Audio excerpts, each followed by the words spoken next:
आज के मनन के लिए हम लोग निकालेंगे। फिलिपियों 4 अध्याय उसका 4 और 5 पद को हम लोग पढ़ेंगे। मेरे प्रियो, मैं आज आपके सामने कुछ नया संदेश को लेकर नहीं आ रहा हूँ और कुछ नया प्रकाशन को भी नहीं बोल रहा हूँ, लेकिन कुछ रिमाइंडर्स यानी याद दिलाने के लिए मैं आपके सामने खड़े हो रहा हूँ।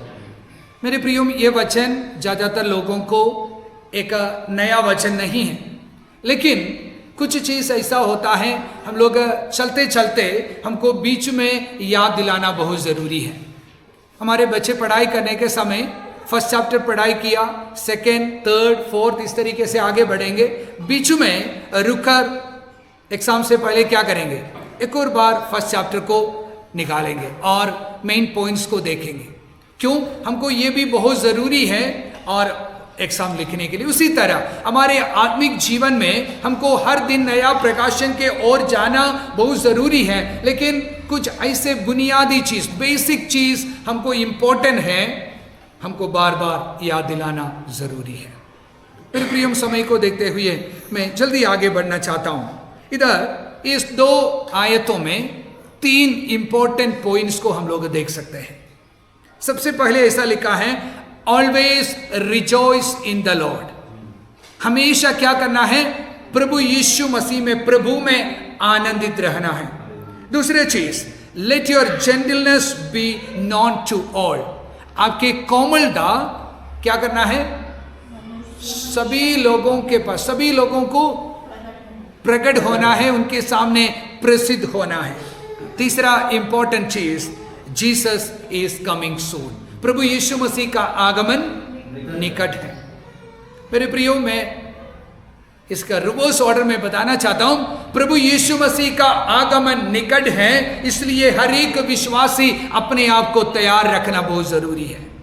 और बहुत सारी चीज तैयारी के साथ हम वचन के अनुसार हम बता सकते हैं। इसमें 2 चीज अभी हम लोग देखा है, प्रभु यीशु मसीह में हमेशा आनंदित रहना, साथ ही साथ अपना कोमलता लोगों के सामने प्रकट होना बहुत जरूरी है।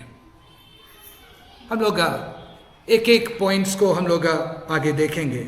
सबसे पहले मैं आपको ये बताना चाहता हूं, प्रभु यीशु मसीह में हमेशा आनंदित रहना। और कहने का मतलब, अगर इधर हिंदी में लिखा है, मैं दोबारा आपको बताता हूं, बार बार बताना चाहता हूं। हम लोग किस संदर्भ में एक चीज को बार बार बताता है? हमको खुद को मालूम है ये करने के लिए मुश्किल है, ऐसे चीजों को हम लोग बार बार बताता है और बार बार भूलने का भी चांसेस है, बार बोलता है। इसका मतलब ये आनंदित रहना इतना मुश्किल की बात है क्या? आप लोग मुंह खोलकर बता दीजिए, आनंदित रहना मुश्किल की बात है? और मैं आपको बताना चाहता हूं, सिर्फ आनंदित रहना बोलते तो, रिजॉइस बोलते तो बहुत इजी है, फिर भी मुझे लग रहा है वो फिर भी ठीक है। लेकिन इधर एक चीज लिखा है, किसमें आनंदित रहने के लिए बोला है? प्रभु में आनंदित रहने के लिए हमको बताया है। अगर सिर्फ रिजॉइस बोलते तो हम लोग सभी लोग कर सकते हैं, हमारे पास कुछ ना कुछ चीज मिल जाते हैं। अगर बच्चों के लिए मोबाइल में आनंदित रहो, और जवानों के लिए बाइक में आनंदित रहो, और बहन लोगों के लिए सीरियल में आनंदित रहो, और टीवी में आनंदित रहो, नए कपड़े में आनंदित रहो, और जवान बाकी लोगों के लिए पैसे में आनंदित रहो। इस तरीके से हम लोग इतना बड़ा एक लिस्ट निकाल कर बोल सकते हैं। अपनी चीज़ों में, अपने कमाई में, अपने खासियत में हम लोग आनंदित रहने के लिए किसी को बोलना ज़रूरत नहीं है। लेकिन प्रभु एक चीज़ को हमको बताता है, प्रभु में आनंदित रहने के लिए। हालेलुया, प्रभु में आनंदित रहने। लेकिन जब हम प्रभु यीशु मसीह के बारे में बातचीत करते हैं और यीशु मसीह के बारे में वचन क्या हमको सिखाता है, उसी को याद करना बहुत जरूरी है। सबसे पहले मैं बताना चाहता हूं, वो यीशु मसीह आज जयवंत होकर हमारे बीच में है। हालेलुया, वो यीशु मसीह शैतान के ऊपर विजय को पा लिया है, वो यीशु मसीह मृत्यु के ऊपर विजय को पा लिया है, और यीशु मसीह हमेशा हमेशा के लिए एक राजा बनकर वो स्वर्गीय सिंहासन पर विराजमान है। हालेलुया, मैं कोई एक नेता के ऊपर आनंदित नहीं रह रहे, मैं मेरे बच्चों के ऊपर, मेरे पति और पत्नी के ऊपर, मेरा इस दुनिया में आज मिला कल मेरे से छीनने वाला कुछ साधन के ऊपर मैं भरोसा और आनंदित नहीं कर रहे, लेकिन प्रभु यीशु मसीह और प्रभु के वचन हमको बताता है प्रभु यीशु मसीह में हर एक विश्वासी आनंदित रहना है। कहने का मतलब हमारा भरोसा, हमारा विश्वास, हमारा खुशी प्रभु यीशु मसीह में होना बहुत जरूरी है। हालेलुया। ये चीज तभी संभव होंगे जब हम लोग पूर्ण तरीके से ये व्यक्ति को समझ पाएंगे। ये व्यक्ति के ऊपर हमारा भरोसा हमेशा होगा, उसी समय हम लोग उसी के ऊपर भरोसा रखने के लिए, उनके जो उपस्थिति को अच्छा समझने के लिए हमको तभी संभव होगा। मान लीजिए मैं हमेशा मेरे बच्चों के साथ, परिवार के साथ रहना पसंद करते हैं, और मैं मेरा मिसेस के साथ, वो मेरे साथ रहने के लिए पसंद करते। क्यों? मैं उनको अच्छी तरीके से जानता हूं और दिल से मैं उनको प्यार भी करता हूं, इसलिए हमेशा उनका उपस्थिति में चाहता हूं और उनके बातों को मैं अच्छा लगता हूं और हर चीज मुझे पसंद है। क्यों? मैं उनको इतना मान्यता देकर मैं उनको पूर्ण तरीके से समझता हूं।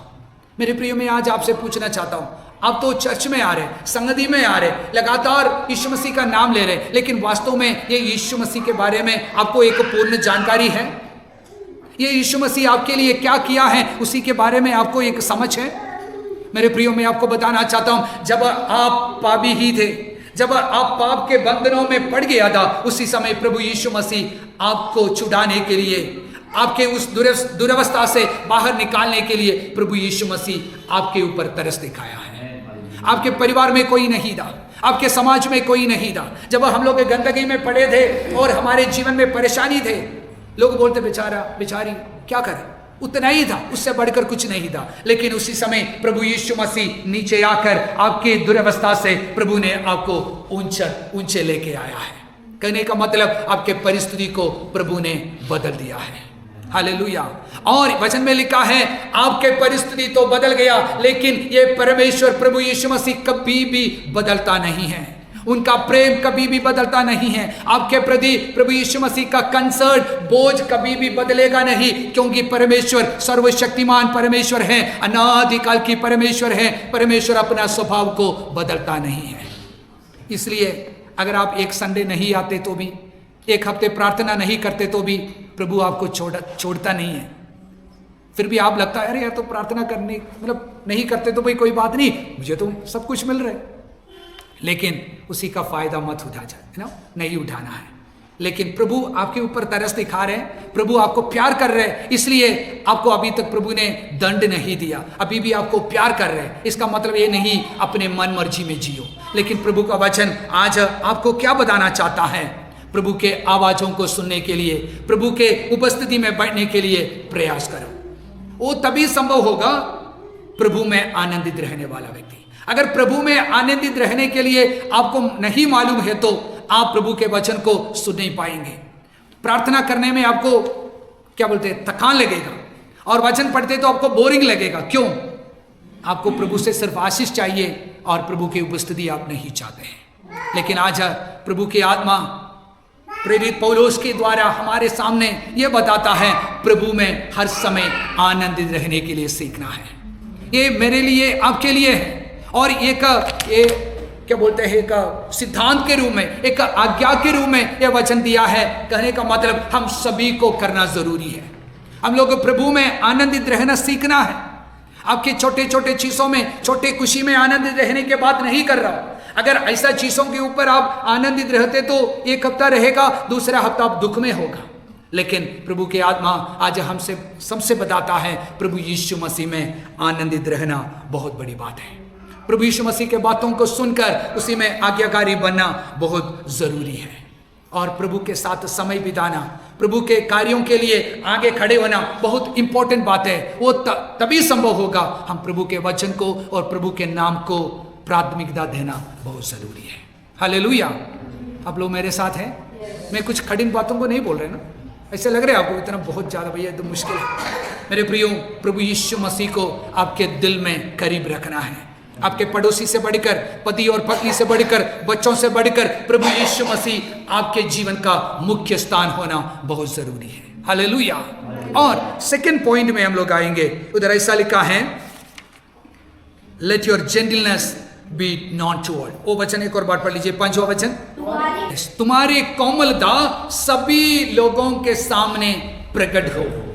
कोमलता मतलब क्या होता है? यस, नम्रता, हम्बलनेस। और अच्छी से कुछ लोग ऐसे लगता, कुछ लोगों को ऐसे समझते हैं कि कोमलता मतलब सॉफ्ट स्पोकन है ना, बहुत धीमी आवाज से बातें कर रहे हैं, मीठे मीठे बातें कर रहे हैं, तभी तो हम बोलेंगे रे तो ये भैया और दीदी बहुत स्वीट है। हम लोग हिंदी में इंग्लिश में भी बोलते हैं स्वीट है। मेरे प्रियो, ऐसा ही एक छोटा सा स्वभाव के बारे में नहीं है। और बाई नेचर कुछ लोग बहुत सॉफ्ट है, ज्यादा बातचीत नहीं करते हैं, और कुछ लोग बाई नेचर थोड़ा है ना स्ट्रांगली बातें करते हैं और इतना प्यार से बात नहीं करते। वो तो उनका गलती नहीं है। मेरे कहने का मतलब इस तरीके का एक सॉफ्टनेस और कठोरापन के बातें नहीं कर रहे हैं। उससे बढ़कर मैं आपको बताना चाहता हूं, कुछ लोग तो हंस रहे, वो लोग सोचते होंगे है ना सॉफ्ट मतलब कुछ लोगों को देखकर अच्छा ठीक है एक व्यक्ति के जैसे बनो, ऐसा नहीं है। प्रभु के वचन में ये जेंटलनेस मतलब कुछ अलग मीनिंग है। हमारे स्वभाव से बढ़कर हम प्रभु से पाने वाला और प्रभु से मिलने वाला एक अनुभव को, हमारे जीवन शैली को इधर हम लोग जेंटलनेस और कोमलता के रूप में हम बता सकते हैं। सबसे पहले ये जेंटलनेस, बाइबल के आधार पर ये जेंटलनेस कोमलता का मतलब the one who realize God's ways and thoughts are better for me. मतलब परमेश्वर की इच्छा और परमेश्वर का योजना मेरे लिए बेहतरीन करके जो व्यक्ति समझता है उनके जीवन में कोमलता है कर हम बता सकते हैं। मैं एक और बार बताना चाहता हूं, परमेश्वर का रास्ता और परमेश्वर का इच्छा मेरे लिए सही है कर जो भी अंगीकार करता है उनको हम बोल सकते हैं उनके अंदर कोमलता है। मैं आज आपसे पूछना चाहता हूं, इसी वचन के अनुसार, इस बातों के अनुसार आपके अंदर कोमलता है? कहने का मतलब आप आपके जीवन के लिए रास्ता ढूंढने के समय कैसा प्रयास करते हैं? अरे तो मेरा पढ़ाई, मेरा इच्छा और मेरा सोच, उसी के अनुसार मैं रास्ता को ढूंढूंगा। अगर आप ऐसा सोचते तो आपके अंदर वचन के अकॉर्डिंग कोमलता को नहीं देख पाएंगे। लेकिन जो व्यक्ति परमेश्वर के ओर देखता है, परमेश्वर के ओर देखकर उनका रास्ता ढूंढता है, परमेश्वर उनके लिए क्या योजना बनाया, परमेश्वर आपका योजना मेरे लिए उत्तम है, प्रभु आप मेरे सामने प्रकट करो ताकि मैं उसी रास्ता में चलूं। अगर आप ऐसा सोचने वाला व्यक्ति है तो प्रभु का वचन बताता है आपके अंदर कोमलता है। और अलग तरीके से मैं आप बताना चाहता हूं, आज आप आपके ऊपर, अपने ऊपर भरोसा रखते तो उसी को छोड़कर आपके भरोसा प्रभु के ऊपर होना चाहिए। हालेलुया। आपके रास्ता प्रभु से आप ढूंढना जरूरी है और परमेश्वर के रास्ताओं को, परमेश्वर की इच्छाओं को आपके जीवन में लागू करना बहुत जरूरी है। और दूसरा मतलब टू बी जेंटल, मतलब कोमल होना, मतलब the one who realize and remember how God forgive their since.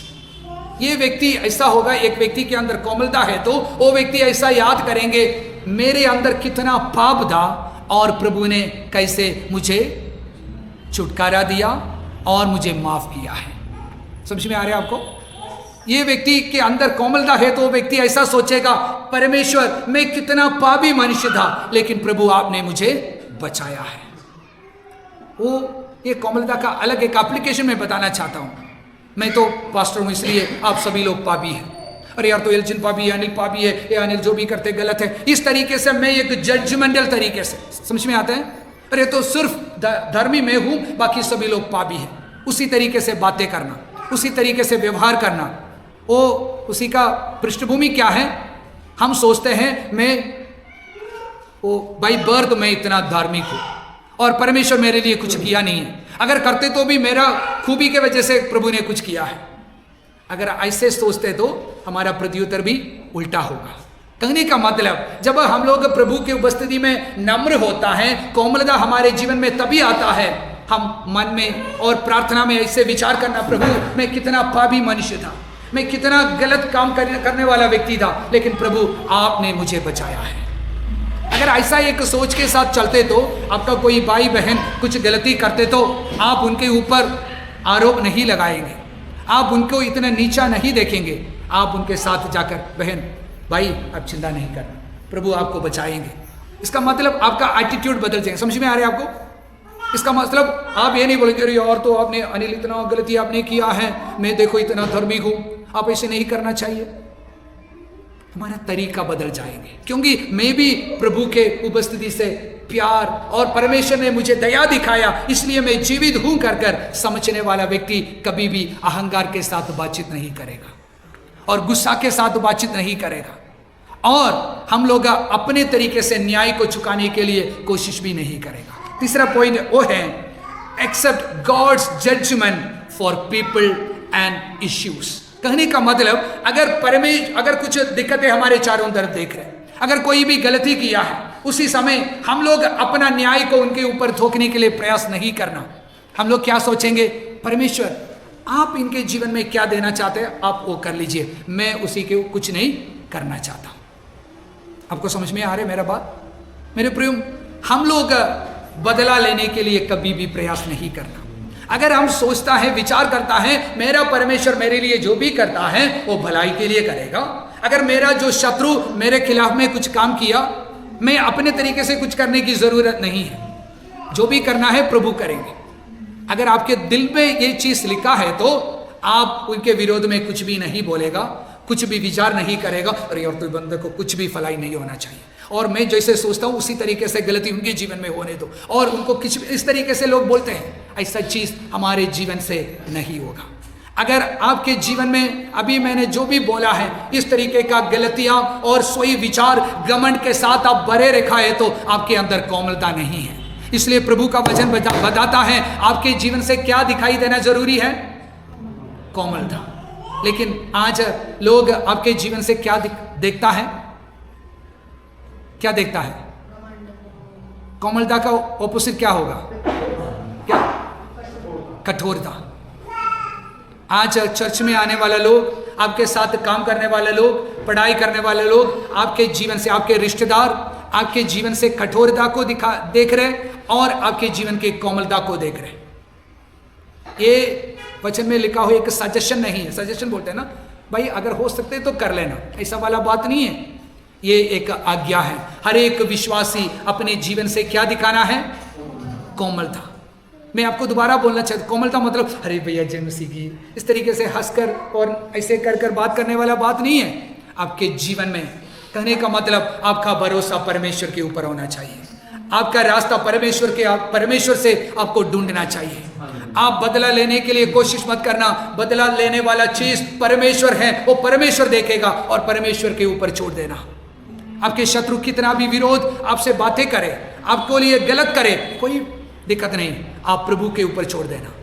आपके मुंह से कुछ गाली के रूप में, गलत शब्दों के रूप में, गुस्सा के रूप में आप अपने आप को गलत गड्ढा में गिराना मत।